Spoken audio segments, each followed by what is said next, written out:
이제 오늘이 대림절 네 번째 주일입니다. 이제 며칠 후면 성탄절이에요. 세상에서 사람들도 이 성탄이 되면 다 좋아하지 않습니까? 기뻐해요. 이 성탄하면 가장 먼저 생각하는 것이 사랑 아닐까 싶습니다. 사랑. 특히 연인들이 서로 사랑을 속삭이면서 또 가장 행복하게 보내는 날, 바로 이 성탄절이라고 생각이 됩니다. 그런데 이 사랑이라고 하는 이 말이요, 사실 듣기는 너무너무나 좋은 말이잖아요. 사랑합니다. 이 말 들으면 얼마나 행복해요. 근데 이 사랑이라는 말이 듣기에는 정말 좋은데, 우리가 이 사랑을 제대로 잘 실천하려고 하면 너무나 힘든 그러한 일이라고 하는 것이죠.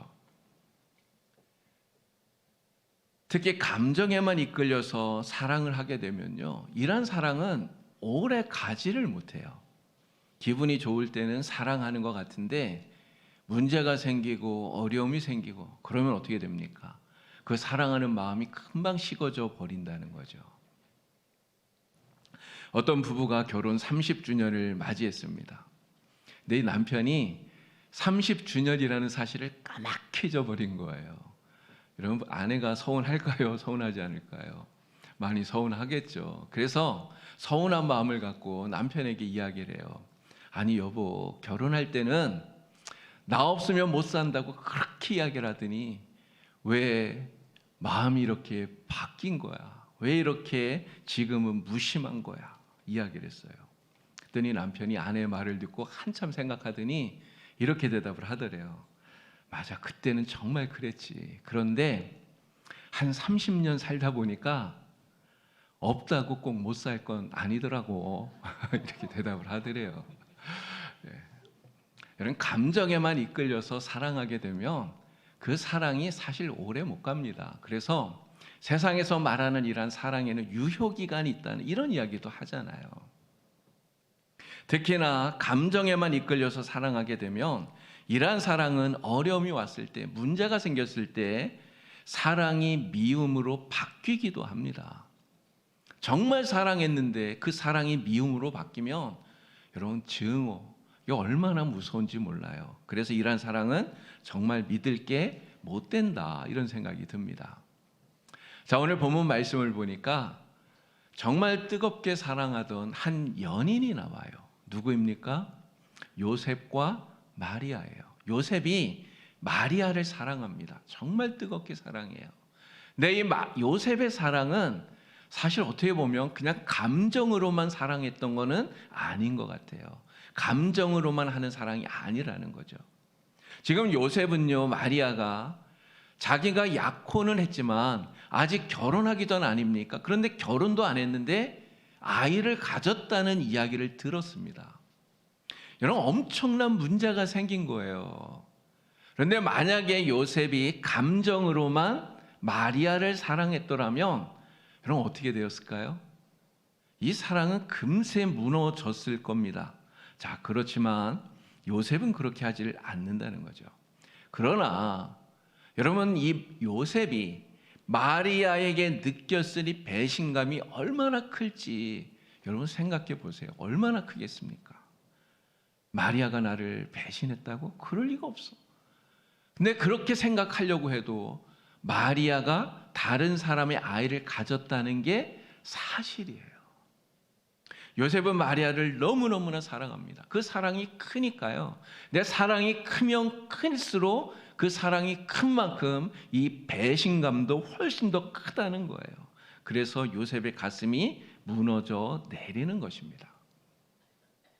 여러분이라면 누군지도 모르는 다른 사람의 아이를 가진 이란 여인과 정말 아무 일도 없는 것처럼 모른 척 그냥 결혼할 수 있습니까? 아무도 그렇게 못할걸요. 아무도 못할 거예요. 요셉도 마찬가지잖아요. 지금 이러한 상황 속에서 요셉이 할 수 있는 선택은 사실 딱 두 가지예요.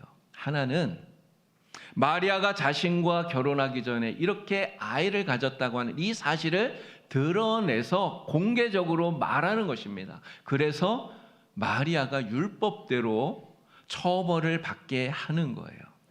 근데 이렇게 하면 어떨까요? 그러면 어쩌면 요셉은 자신의 마음의 이 억울함이 좀 사라질 수도 있을 것 같아요. 또 배신당한 것에 대한 안갚음도 어쩌면 하는 것처럼 보여질 수도 있겠죠. 그러나 요셉이 이렇게 하면 여러분 마리아는 어떻게 됩니까? 그러면 마리아는 정말 큰 수치를 당하게 되고요. 그리고 어쩌면 돌에 맞아서 그 목숨이 위태로워질지도 모르는 거예요.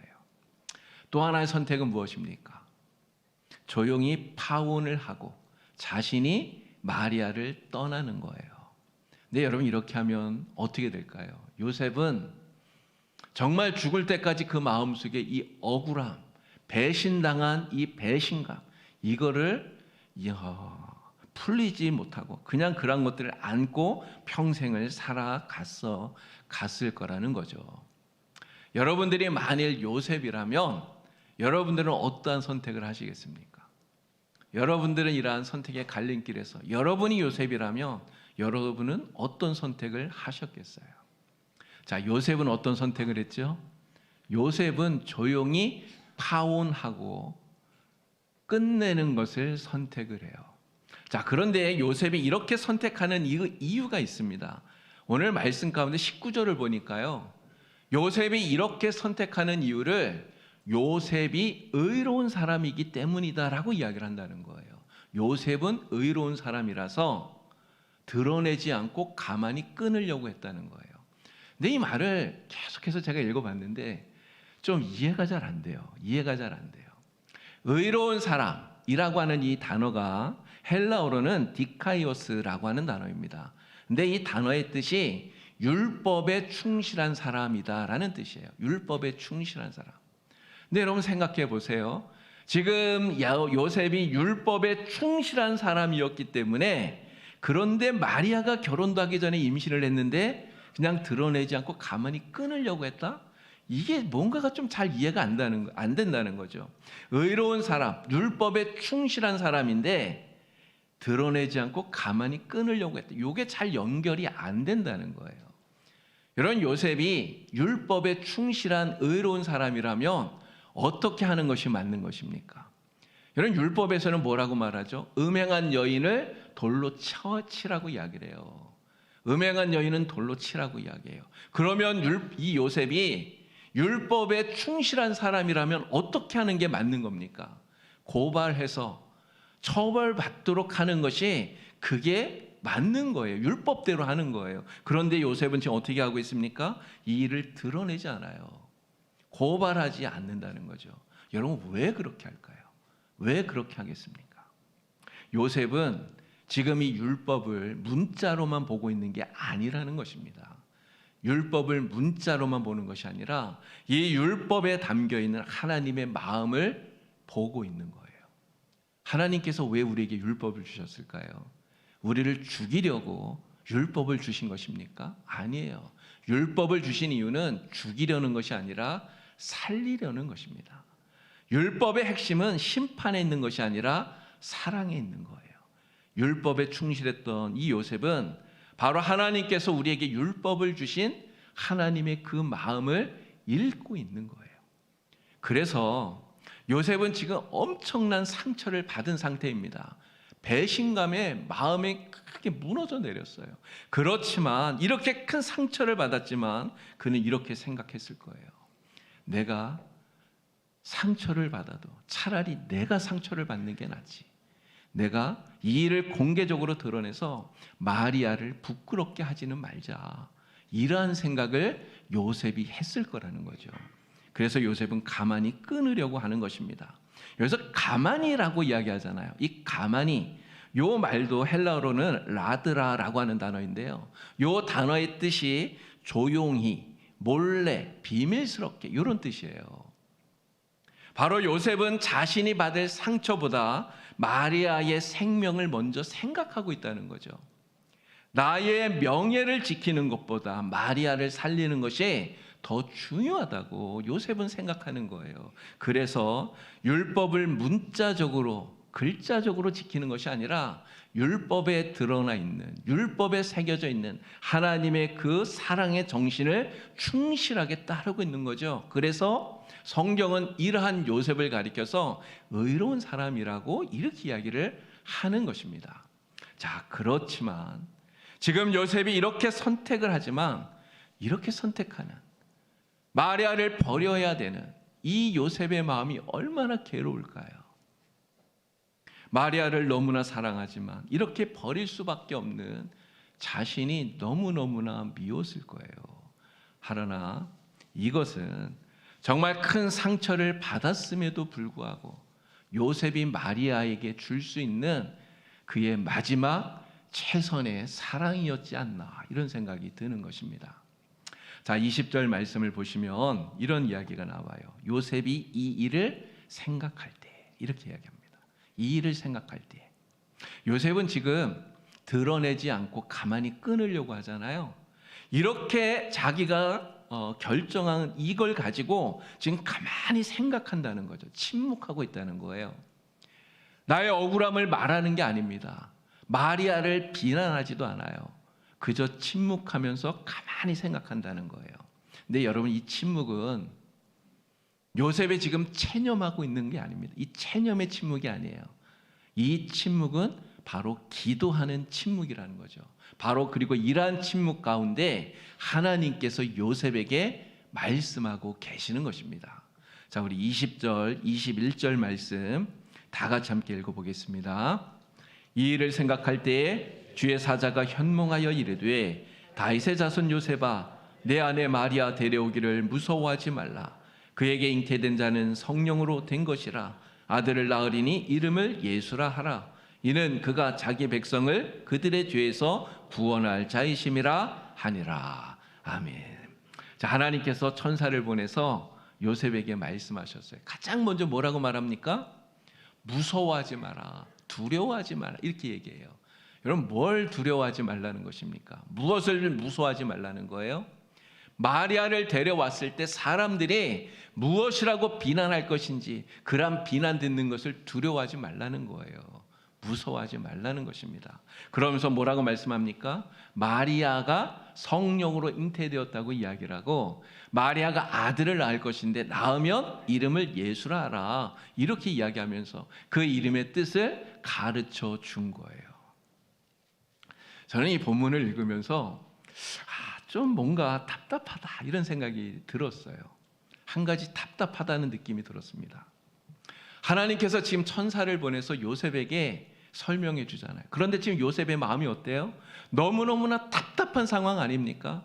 너무너무나 답답하고 자신이 배신당한 것 같은, 정말 그 답답함을 가지고 있는 이 상황 속에 천사를 보내서 요셉에게 말씀해 주시는 거예요. 그런데 어차피 천사를 보내서 말씀해 주실 거라면 요셉이 다 이해할 수 있도록 좀 자세하게 다 설명해 주시면 그러면 좋잖아요.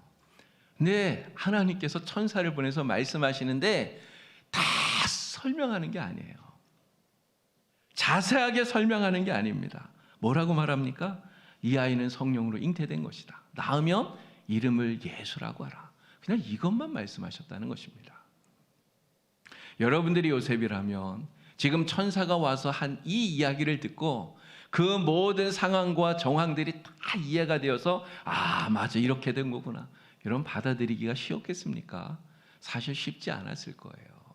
요셉도 똑같지 않았겠습니까? 자, 그런데 요셉은 어떻게 합니까? 하나님의 말씀을 받아들이는 거예요. 받아들여요. 지금 내가 이것을 다 이해하지 못합니다. 나의 생각으로, 나의 논리로 납득이 잘 안 돼요. 그런데도 불구하고 하나님의 말씀을 다 받아들입니다. 왜 받아들입니까? 하나님이 하시는 일이라고 믿기 때문인 거예요. 하나님을 믿기 때문에. 하나님, 저는 하나님이 하시는 일이니 믿음으로 순종합니다. 요셉은 이렇게 믿음으로 받아들이고 이 말씀에 순종하고 있다는 것이죠. 자, 24절 말씀 여러분 또 보시기 바랍니다. 24절. 요셉이 잠에서 깨어 일어나 주의 사자의 분부대로 그의 아내를 데려왔으나 라고 말합니다. 요셉이 잠에서 깨어나. 하나님의 그 말씀을 들은 그 이후에 지체하지 않았다는 거예요. 어떻게 합니까? 즉시 말씀대로 순종하고 있는 거예요. 마리아를 데리고 옵니다. 자, 그런데 요셉이 마리아를 데리고 올 때 여러분 무슨 생각을 하면서 데리고 왔을까요? 요셉의 마음 속에, 요셉의 생각 속에 어떤 마음이, 어떤 생각이 들었을까요? 요셉은 틀림없이 이렇게 생각했을 거예요. 사람들이 마리아에 대해서 무슨 비난을 하든지 그 비난을 내가 대신 다 감당하리라. 이러한 결단을 하면서 요셉은 마리아를 데리고 왔을 거라는 거예요. 여러분, 소문이 얼마나 빠릅니까? 소문은 진짜 빠르잖아요. 발이 없는 소문이 천리를 간다 그러잖아요. 마리아가 결혼도 하기 전에 아기를 가졌다? 여러분, 이게 비밀로 붙여졌을까요? 사실 그러지 않았을 겁니다. 이미 알만한 사람들은 다 알고 있었을 거예요. 여러분, 그 이야기를 딱 들으면 야, 이거 비밀이니까 나만 알고 있어야지. 사람들이 그럽니까? 안 그래요. 어떻게 합니까? 이거 너만 알아. 이러면서 얘기한단 말이에요. 동네에 어쩌면 마리아가 결혼도 하기 전에 아이를 가졌다는 소문이 쫙 퍼졌을지 몰라요. 여러분, 이런 상황 속에서 요셉이 마리아를 데리고 오면 무슨 말을 듣겠습니까? 사람들이 비난할 거 아닙니까? 아니, 어떻게 저런 여자를 데리고 올 수 있어? 요셉이 미쳤나? 요셉이 바본가? 멍청인가? 이런 비난할 거예요. 그러나 요셉은 사람들이 어떠한 비난을 하더라도 내가 다 담당하리라. 그는 결심한 거예요. 더 이상은 마리아를 의심하지 말고 내가 마리아를 지켜주어야 되겠다. 그는 결단하고 마리아를 데려오는 것입니다. 그리고 그렇게 결심한 대로 그것을 즉시 실천하고 있는 거예요. 여러분, 요셉의 이 사랑은 그래서 일시적인 감정에 의한 사랑이 아니라는 것입니다. 감정으로는 절대 이렇게 할 수가 없어요. 일시적인 감정을 가지고는 할 수가 없는 일이에요.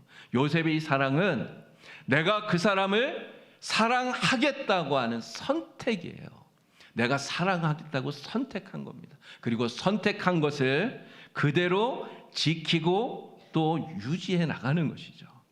선택하고 결단한 거예요. 그런데 이러한 이 요셉의 선택과 결단은 단지 한 여자를 지키고 결혼 생활을 내가 유지하겠다고 하는 이러한 선택과 결단, 이것을 넘어선다고 하는 것입니다. 바로 이 땅에 메시아로 오시는 예수 그리스도, 아기 예수님을 지키고 보호하는 이 거룩한 사명을 내가 감당하겠다고 하는 이러한 결단이었다고 하는 것이죠. 그래서 요셉의 이 사랑의 실천으로 말미암아 어떻게 되었습니까? 마리아와 아기 예수를 보호하는 요셉이 이 울타리의 역할을 감당하게 된 거예요. 예수님께서 사람의 몸을 입고 이 세상에 오시는 바로 이 구원의 역사가 이 땅에서 현실로 나타나는 그 통로가 되었던 것입니다. 연세가 많은 한 부부가 있었대요. 근데 아내는 치매에 걸렸습니다. 치매에 걸려서 남편을 전혀 알아보지를 못해요. 하루에도 몇 번씩 남편을 보고 묻습니다. 당신 누구요? 이렇게 묻는 거예요. 그래도 이 남편은 그 아내를 끝까지 웃으면서 잘 돌봐주고 같이 합니다. 사람들이 남편을 보고 물었대요. 어르신, 아내분은 지금 어르신을 전혀 알아보지도 못하는데 그런데 왜 이렇게까지 하십니까? 물었대요. 그랬더니 남편분이 하시는 대답이 이겁니다. 내 아내가 나를 기억하지 못하는 거, 이거는 아무런 문제가 되질 않습니다. 내가 내 아내와 결혼할 때 우리는 서로 죽을 때까지 사랑하기로 약속했습니다. 지금 나는 그 약속을 지키고 있는 겁니다. 라고 대답을 했다는 거죠. 여러분, 요셉의 사랑이 바로 이런 사랑이 아닐까요? 사랑하겠다고 선택하고 그리고 결단하고 실천하는 바로 이러한 사랑인 것이죠. 이러한 요셉의 사랑을 통해서 우리는 진짜 사랑이 무엇인가를 다시 한 번 더 깨닫게 됩니다. 진짜 사랑은 단순한 감정에 머무르는 것이 아니라 사랑하기로 선택하고 결단하고 그리고 실천하는 것, 이것이 진짜 사랑인 것입니다. 여러분, 우리도 살다 보면 요셉처럼 상처받을 때가 얼마나 많은지 모릅니다. 요셉처럼 상처를 받아서 우리의 마음이 억울할 때가 얼마나 많은지 몰라요. 사람들이 정말 근거도 없이 나를 비방할 때가 있습니다. 내가 잘못하지도 않았는데 누명을 쓸 때가 있어요. 그런 것 때문에 내가 사람들에게 비방을 받고 조롱을 당하고 정말 그것 때문에 너무너무나 답답해서 마음이 무너질 때가 있어요. 여러분, 이럴 때 우리는 어떻게 해야 될까요? 어떻게 하면 좋겠습니까? 우리도 요셉처럼 우리도 이렇게 해야 되겠죠. 억울하지만 그래도 나는 미워하지 말아야지. 정말 억울하지만 그래도 나는 사랑해야지. 여러분, 우리도 이렇게 사랑을 하기로 선택하고 그리고 결단하고 그리고 사랑을 실천할 수 있는 저와 여러분이 되기를 우리 주님의 이름으로 간절히 축원합니다. 나에게 상처 준 사람, 그래도 사랑하는 쪽을 선택하고 그리고 사랑하기로 결단하고 결단한 대로 사랑을 실천하는 저와 여러분이 되기를 우리 주님의 이름으로 축원합니다. 여러분들이 이렇게 선택하고 결단하고 실천하는 그 사랑이 바로 하나님의 사랑을 실천하는 것이 되는 거예요. 왜 그렇습니까? 하나님이 우리를 그렇게 사랑하셨거든요. 하나님이 우리를 이렇게 사랑하셨어요. 여러분, 사실 생각해 보면 우리는 하나님 앞에 얼마나 많은 죄를 범했습니까? 얼마나 많이 하나님을 거역하고 거짓을 행하고 하나님의 뜻을 거슬려서 살았던 적이 여러분 얼마나 많은가요? 우리가 하나님 앞에 범한 그런 모든 죄들은 사실은 죽어야 마땅한 죄예요. 율법대로 하면 죽을 수밖에 없는 죄예요. 그러니 이러한 우리를 하나님께서 율법대로 그냥 내버려 두신다 해도 사실 우리는 하나님께 아무런 할 말이 없는 사람들입니다. 근데 하나님 그렇게 하지 않았다고요. 하나님 어떻게 하셨습니까? 우리를 그냥 버려두지 않으셨어요. 그러한 죄인이 정말 죽을 수밖에 없는 죄인인 우리를 사랑하기로 하나님 작정하신 거예요. 작정만 하셨습니까? 작정하신 대로 그 아들인 독생자 예수 그리스도를 이 세상에 보내셔서 우리를 대신해서 십자가에 죽으시게 내어 주셨습니다. 바로 이것이 우리 하나님의 사랑 아닙니까? 우리가 받은 사랑이 바로 이 사랑인 것이죠. 여러분의 마음을 아프게 하는 사람이 있죠? 있을 거예요. 그런 사람이 왜 없겠습니까? 나의 마음을 아프게 하는 사람이 있고요. 또 나를 미워하는 사람도 있고 나를 시기하는 사람도 있고 나를 욕하는 사람도 있습니다. 그러나 정말 우리가 마음 같아서는 그러한 사람들 그냥 찾아가서 욕이라도 한 바가지 해주고 싶지만 나도 똑같이 안 갚음 해주고 싶지만 여러분 절대로 그렇게 하지 마시기를 정말 우리 주님의 이름으로 간절히 축원합니다. 여러분 절대로 그렇게 하지 마세요. 요셉이 행했던 것처럼 그래도 나는 미워하지 말아야지. 그래도 나는 사랑해야지. 사랑하기를 선택하시고 또 선택한 대로 정말 그것을 실천하는 여러분이 되기를 간절히 축원합니다. 내가 좀 억울해도 내가 좀 손해를 보더라도 그래도 사랑하기를 선택하는 저와 여러분이 되어서 이 아름다운 사랑의 절기, 이 성탄, 이 절기에 우리 하나님의 사랑이 저와 여러분을 통해서 또 우리 교회를 통해서 우리가 살고 있는 이 영주 땅에 정말 이 나라, 이 민족 가운데 아름답게 흘러가기를 우리 주님의 이름으로 간절히 축원합니다. 네, 기도드리겠습니다. 하나님 아버지, 우리가 이렇게 성탄절기를 기다리며 또 대림절 마지막 네 번째 주일을 보내고 있습니다. 하나님, 이 대림절에 요셉의 사랑을 생각합니다. 진짜 사랑이 무엇인가를 저희들 생각합니다. 하나님께서 우리에게 보여주신 대로 또 요셉이 하나님의 그 사랑을 실천한 대로 오늘 우리도 사랑하기로 선택하고 결단하고 그 사랑을 실천해 나가는 하나님의 백성들이 되게 하여 주시옵소서. 그래서 우리를 통해서 우리 교회를 통해서 우리가 살고 있는 이곳에 하나님의 사랑이 아름답게 흘러가게 되는 사랑의 역사가 일어나도록 하나님 도와주시옵소서. 예수님의 이름으로 기도드리옵나이다. 아멘.